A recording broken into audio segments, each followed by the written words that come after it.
Fin 2004. Contre toute attente, Guy Cloutier se présente au tribunal pour plaider coupable à des accusations d'agression sexuelle portées contre lui. Il est accompagné par l'avocat Léopold Fournier, un de ses rares amis qui ne l'a pas lâché. Quand les policiers m'ont téléphoné à 7 heures le matin, puis que j'ai retourné l'appel, j'étais sûr que c'était surprise ou quelque chose de semblable, ou que Guy s'était fait arrêter dans la nuit, peut-être pour un ivresse au maître ou je sais pas quoi, puis qu'il était... Je sais pas quoi. Jamais. Une des deux victimes de Guy Cloutier est Nathalie Simard. Cloutier se présente devant les journalistes avec cette courte déclaration. Je regrette profondément tout le mal que j'ai fait. Je reconnais mes torts.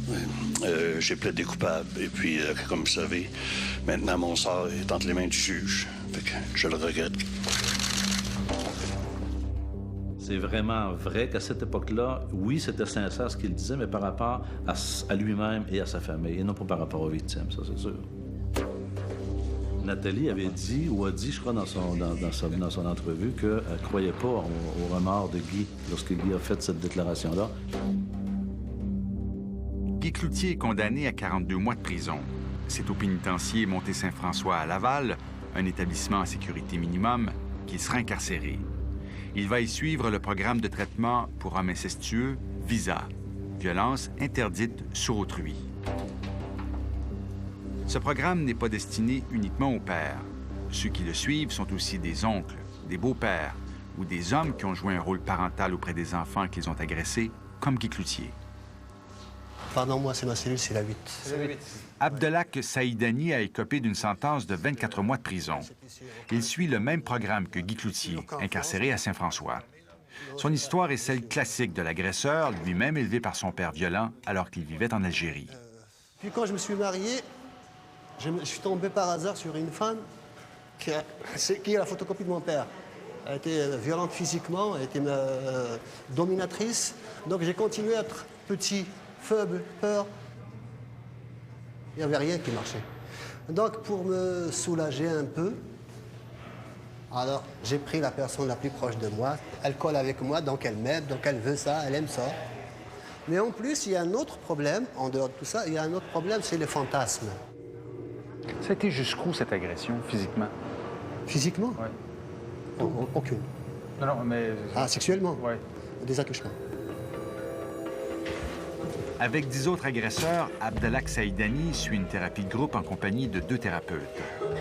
Certains de ces hommes ont suivi ce traitement en même temps que Guy Cloutier. Ça a commencé comme ça. J'ai commencé à jouer avec ma nièce dans la maison avec les ballons et... boum! Les agresseurs sexuels qui suivent Visa sont réunis 10 heures par semaine pendant 3 mois. Ils doivent tout raconter, dans les moindres détails, parfois dans un langage cru. Nous avons assisté à leur thérapie une journée entière. Comment vous avez réussi à maintenir la participation? Puis quand on dit participation, on s'entend que c'est forcer un enfant à subir des abus sexuels pour que l'enfant ne parle pas. Comment vous avez réussi à faire ça? Sa mère, financièrement, elle allait très mal. Elle a déménagé chez moi. J'ai pris plus de pouvoir. La maison est énorme, piscine, tout. Alors, on vit très bien ici. Alors, je la manipule avec ça.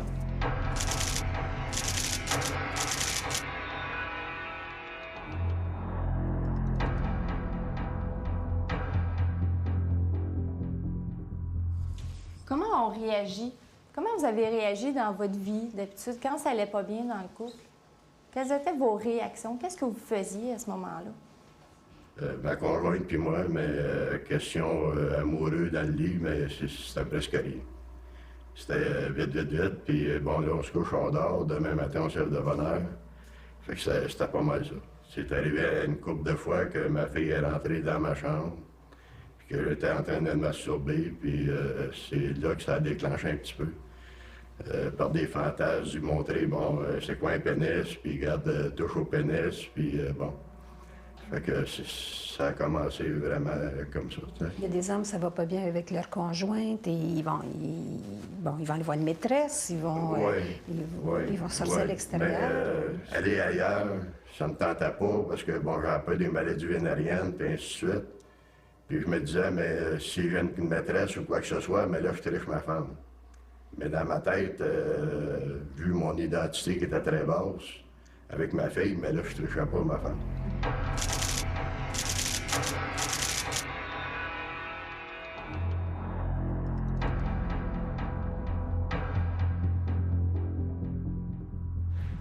Un soir, je faisais une sieste, puis elle est venue me rejoindre durant la sieste. Comme ça arrivait souvent, régulièrement, je faisais toujours une sieste après le souper.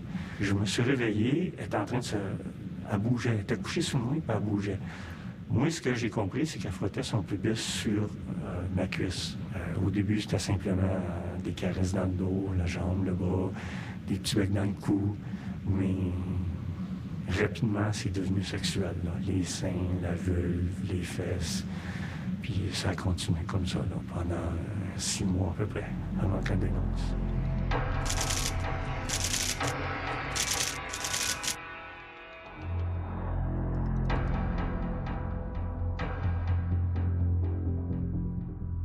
Mon but, c'était pas mon plaisir sexuel.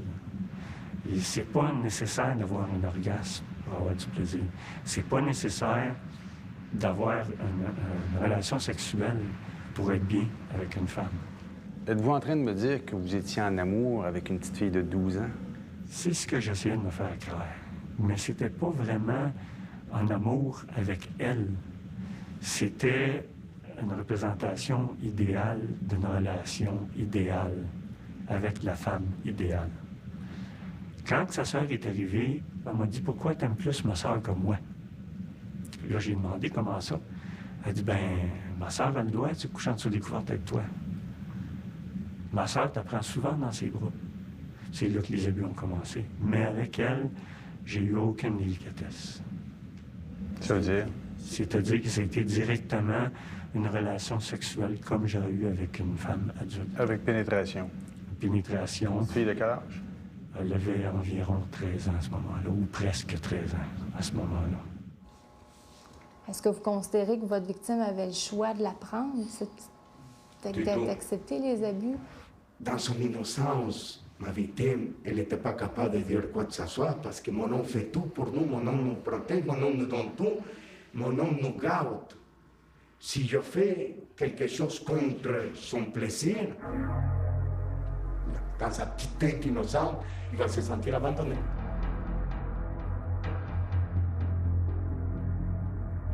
Une agression sexuelle, c'est souvent une façon de contrôler sa victime jusque dans ses derniers retranchements, comme le faisait Guy Cloutier. Et puis, démontre que oui, que c'est une relation d'autorité, c'est une relation de ne pas vouloir perdre ce qu'il avait acquis en s'occupant de cette victime-là. Et il a voulu contrôler ça, garder le contrôle sur cette situation-là en créant une relation amoureuse et qui a dévié vers le sexe, malheureusement. Pour vouloir perdre, au sens la relation pécunier, la relation d'autorité, le cash que ça lui rapportait? Ça, ou et la renommée, et la crédibilité, et tout. Quand les hommes disent « mon enfant s'est collé », les premières fois, c'était rien. Ces 3 femmes côtoient quotidiennement les agresseurs qui suivent le programme Visa. Elles sont psychologues, sexologues ou thérapeutes. Au départ, c'est circonstanciel, l'événement. C'est toujours de la faute des autres, ou d'un événement, ou d'une situation, ou d'un malheur. C'est pas tordu un peu, ça, comme vision des choses? Et c'est tout à fait le discours aussi, quand il arrive en thérapie, c'est le discours, c'est la faute de ma femme, c'est la faute de mon boss, c'est la faute de ma fille qui s'est collée sur moi. Alors, et c'est le but de la thérapie. De regarder, oui, mais, et toi, qu'est-ce que tu as fait avec ça? Leur part de responsabilité là-dedans. Ils sont capables de te conter une histoire puis d'agir autrement. Ça, ils sont capables de le reconnaître. Puis ils pourraient nous conter des histoires aussi, puis essayer de répondre dans le sens de ce qu'on attend pendant 3 mois de temps, puis dire « ça y est, c'est fini ». Mais c'est assez difficile de faire ça devant des thérapeutes qui ont de l'expérience, puis surtout devant 9 autres gars qui connaissent la chanson. Quand quelqu'un, dans un programme comme Visa, un gars avec l'ego que Guy peut avoir, ou la personnalité que Guy peut avoir, se retrouve dans un groupe de 10 ou 12 agresseurs sexuels qui doivent déballer sur la table devant tout le monde les crimes qu'ils ont commis avec moult détails, animés par des psychologues qui savent quelles questions poser pour les mettre dans l'embarras, on se rend compte que l'ego tombe à zéro. Hein, vous parliez en thérapie ce matin des signes de détresse. Hein, l'enfant vous envoyait des signes et à ce moment-là, hein, il y avait tellement de pensées tordues que vous n'avez pas vu ça. Moi, les signes que ma victime envoyait étaient énormes. Chaque fois que j'agressais ma victime, c'était quand je l'aidais à faire ses devoirs. Ma victime, 3 fois, a doublé la même année. 3 fois, la même année, en répétition. Alors, mon oncle arrive, le stress, elle se mettait à vomir. Mal de tête, vomissement, toujours vomir. Pourquoi? J'ai créé la terreur à ce pauvre enfant qu'aujourd'hui, je souffre en dedans de moi. Vous la voyez maintenant, la souffrance.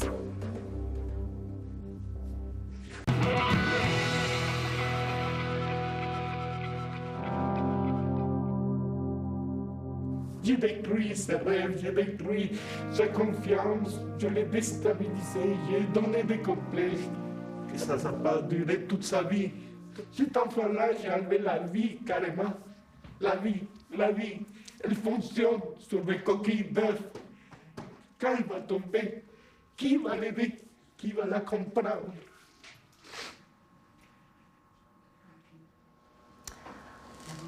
On va s'arrêter ici. Le monsieur là, qui pleurait ici, là, est-ce que c'est pas de la manipulation? Est-ce que c'est pas un ticket qu'il essaie d'avoir pour une libération conditionnelle plus rapide? Est-ce que vous posez ces questions-là? On a des évaluations, on a leur histoire sociale, on a des enquêtes communautaires, on a plusieurs sources d'informations différentes. Alors, bien sûr que c'est pas parce qu'un homme pleure qu'on va dire, ben voilà, il est guéri, bravo, on le met dehors, il représente plus un risque. On est conscient qu'il y a des hommes qui vont essayer de manipuler. Ils l'ont fait pendant plusieurs années pour arriver à abuser sexuellement. C'est sûr qu'ils vont tenter les mêmes mécanismes avec nous. Les services correctionnels canadiens dépensent 8,5 millions de dollars par année en programmes de toutes sortes destinés aux délinquants sexuels. Sont-ils efficaces? On a le sentiment, en tout cas, qu'on les aide à changer minimalement. Hein? Puis qu'ils vont être capables de garder l'orientation qu'ils ont prise en quittant la place ici. D'emblée, je vous dirais, il n'y a pas un des hommes qu'on accueille qui est content d'être un agresseur sexuel.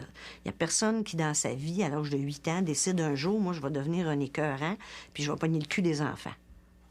Il n'y en a pas de ça. À l'Institut Philippe Pinel, où on offre aussi des traitements aux agresseurs sexuels, on connaît bien le programme VISA. Le psychiatre Benoît Da Silva, une autorité en la matière, est formel. Les traitements peuvent faire une différence. Le taux de récidive va diminuer de 25 à 50 de ce qu'il était au départ, dépendant de l'échantillon, avec le traitement. Donc, c'est pas un miracle, c'est pas la totalité des gens. Il y a des récidives quand même, mais on diminue aussi le risque de récidive. Dans le cas du programme VISA, on parle d'une clientèle à faible risque de récidive. En 15 ans, seulement 2 des participants ont récidivé. C'est très difficile à savoir. Mais d'autres qui jouissent d'une grande crédibilité demeurent sceptiques. Le psychologue Christopher Earls de l'Université de Montréal travaille depuis 25 ans sur la délinquance sexuelle. Il connaît bien les programmes offerts par les services correctionnels. Il y a 10 ans, il était un personnage central d'un reportage d'enjeu, alors qu'il dirigeait un programme de traitement pour agresseurs sexuels au pénitencier La Macasa. Est-ce que vous êtes prêts? Tu vois une jolie fillette d'environ 10 ans qui s'avance vers toi. Il a contribué à développer une méthode à l'aide d'ammoniac pour effacer les déviances des pédophiles. Allez-y, monsieur. À l'époque, Earls y croyait dur comme fer. Moi, jusqu'à maintenant, dans ma carrière, moi, je suis arrivé à une place où je pense qu'on est à la fine pointe de la technologie avec une intervention psychologique. Si ce qu'on fait ici, ça ne marche pas, pour moi, je n'essaierai pas d'autre chose. 10 ans plus tard, le psychologue Christopher Earls a perdu toutes ses illusions sur les divers traitements offerts aux détenus en milieu carcéral, dont le programme VISA. Mais est-ce que, selon votre expérience à vous, au-delà de la littérature, est-ce que ça marche, ça peut marcher, ces programmes-là? On ne peut pas distinguer mon opinion, mais on va reculer un petit peu. C'est bon ou c'est pas bon, en fait, la question? Moi, je pense... Le traitement de la délinquance sexuelle, en quelque sorte, est devenu comme une industrie. On a l'industrie de traitement pour les délinquants sexuels, non seulement en milieu carcéral, mais aussi en communauté. Mais de là à continuer à investir sans savoir vraiment est-ce que les efforts que nous avons investis sont utiles, ça, c'est la question qu'on devrait se poser. Moi, je pense que... L'avocat Léopold de Fournier observe depuis le tout début l'évolution de la thérapie suivie par son ami Guy Cloutier. Il y a même eu aussi une victime qui vient les rencontrer et qui vient leur dire comment elle a vécu ça. Puis il dit que ça, c'est peut-être... Ça, ce bout-là, Guy m'a dit que ça avait été un des bouts les plus forts de son programme quand il a rencontré une victime. Sauf que le but, c'est toujours non dévoilé, toujours secret, toujours des sous-entendus. C'est une étroite collaboration avec un centre d'aide aux victimes, le SPIVAS, à Laval, qui rend ces rencontres possibles. Mais je pense que tu n'avais pas idée des conséquences que ça avait sur... Pas en tout. Manon, qui a été agressée alors qu'elle était jeune, a récemment confronté certains hommes du groupe de Guy Cloutier. Elle accepte de tenter l'expérience parce qu'elle est convaincue qu'elle en sortira gagnante. Aujourd'hui, je pense que la punitence, en quelque part, c'est qu'ils puissent comprendre le mal qu'il a fait. Parce qu'un coup qu'ils comprennent ça, c'est quelque chose, là. C'est quelque chose à affronter. C'est quelque chose à regarder. Tu l'ouvres le couvert, puis tu fais en sorte qu'il ouvre le couvert, puis regarde ce qu'il y a là-dedans, là. Il y en a de la merde là-dedans. Faut que tu passes à travers ça, là. Au bout de la ligne, si ces hommes-là reconnaissent le tort qu'ils ont fait, s'ils sont sensibles au mal qu'ils ont déposé chez les enfants, puis qu'ils prennent des actions pour aider ces enfants-là à se rétablir, on est gagnant. On le fait pour les enfants. Après avoir entendu les actes commis par ces agresseurs et après avoir entendu leurs paroles de regret, on se demande s'ils sont capables de se rendre compte de l'extrême gravité de leurs gestes. Aujourd'hui, je suis capable de dire, la tête haute, que j'ai fait des agressions sexuelles envers ma fille, que j'ai volé sa jeunesse, que j'ai violé son intimité. Puis le mot regret n'est pas assez gros pour dire à quel point je me culpabilise de tout ça, parce que ça restera toujours mon enfant. Vous avez été condamné, 5 ans de prison, pénitencier. Vous avez, même ici, vous avez entrepris la thérapie Visa. Oui. Et c'est la deuxième fois que vous la faites. C'est ça. C'est-à-dire les abus envers la première victime, j'ai réussi à admettre parce que je considérais que j'avais pas passé la limite. Je le savais qu'avec la deuxième victime, je l'avais vraiment détruite. Je le savais. Puis ça, je n'étais pas capable de l'admettre. 2 thérapies plus tard, cet homme va être libéré l'été prochain après avoir purgé la totalité de sa peine. Il dit avoir changé. Et si l'on en croit Léopold de Fournier, Guy Cloutier aussi a changé. Et là, pour la première fois, tu entends... Moi, j'ai entendu Guy me dire... « Oh, Léopold, dans le fond, elle a dit ça, mais tu sais, elle, c'est moi qui l'ai agressée. » La phrase qui revient souvent, c'est de dire « C'est moi le responsable. » C'est pas elle la responsable, c'est moi le responsable, c'est moi qui ai commis le crime. Et c'est ça le plus grand changement qu'on peut voir arriver. Qu'ils aient changé ou non, tous ces abuseurs sont terrorisés à l'idée de sortir de prison. Moi, je pense m'en aller dans un autre pays, puis abandonner peut-être mes enfants, à force que la vie va être dure dehors. C'est plate, mais je suis rendu là. Je commence déjà à penser à apprendre l'espagnol, m'en aller en Amérique centrale. Pourtant, j'ai tout le temps été un bon père dans tout le reste. J'ai envie d'être encore un bon père, mais j'ai comme peut-être plus la capacité. Même les tribunaux sont contre nous autres. Je voudrais avoir la garde de ma petite fille de 8 ans avant de sortir. Je sais pas, je vais être capable d'avoir une certaine garde de elle. Puis si je ne l'ai pas, je serais pas capable de la prendre. Je suis capable d'être un bon père, mais il y a comme plus personne qui a envie aujourd'hui de te laisser une chance.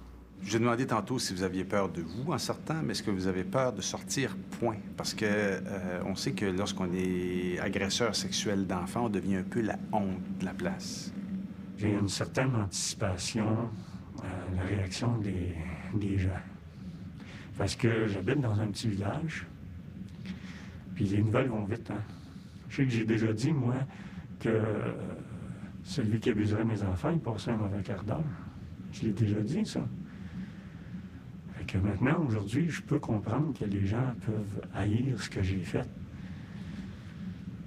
Puis ça, je suis obligé de l'accepter. C'est une réalité, il va falloir que je vise avec. Là. Je peux pas m'enfuir de ça. Guy Cloutier ne pourra pas fuir, lui non plus. Surtout que le Québec entier connaît son histoire. M. Cloutier va avoir à composer avec ça. C'est une épreuve de plus pour lui. Les gens autour le connaissent, puis ils ont fait confiance, puis ils ont mal. t'sais. Puis on connaît, Nathalie, puis on aime bien Nathalie, puis elle fait partie de notre vie à nous autres, puis ça nous fait encore plus mal parce qu'on peut s'identifier à elle. Je peux rien faire pour ça, moi. Je me dis, bon, le temps va faire les choses, puis on verra comment ça va évoluer, là. Difficile de prévoir comment réagira un agresseur sexuel à sa sortie de prison. Les experts soutiennent que le suivi est aussi essentiel, sinon plus, que le traitement en détention. Le traitement à l'interne met en place des choses qui peuvent aider une fois que ces gens-là vont être en externe. Ils vont mieux reconnaître les situations à risque. Ils vont mieux savoir, quand c'est le temps de demander de l'aide, mais l'utilité de ça, c'est en externe que ça va se démontrer. Et si, rendu en externe, il n'y a plus personne, c'est un peu un coup d'épée dans l'eau. Mais une surveillance et toi à savoir où ils habitent, est-ce qu'il y a possibilité de contacter les enfants, etc., etc. Ça, c'est probablement, et encore, si on se fie aux recherches scientifiques, ça, c'est l'approche qui a le plus de succès à réduire ou au moins contrôler l'agresseur sexuel. Est-ce qu'on devrait plus mettre de l'argent dans la surveillance? Comment vous voulez les surveiller? Qu'est-ce que le système peut faire de plus? T'sais, même avec un bracelet au pied ou à la main, là, c'est pas ça qui va empêcher qu'ils agissent. Comment je vais faire pour aller voir un employeur puis dire « Regarde, j'ai un dossier criminel. C'est un dossier d'agression sexuelle. Tu veux-tu me donner une job? » Le père de famille qui entend ça, sa première réaction, c'est « Crève, mon cochon! » Pendant les fêtes, quand on parlait, entre autres, de l'affaire Guy Cloutier et des autres, les gens nous disent on devrait les pendre par les couilles. La peine de mort, ça ne devrait pas exister, ce monde-là, on devrait les tuer. Point la ligne. Qu'est-ce que vous répondez à ces gens-là? Oui, elle est là, cette colère-là. Mais attention, le pendre par les couilles, je l'aime, mon père aussi. Donc, c'est ce souci-là aussi d'aider la victime et tenir compte que c'est toujours pire chez le voisin qu'ici, là.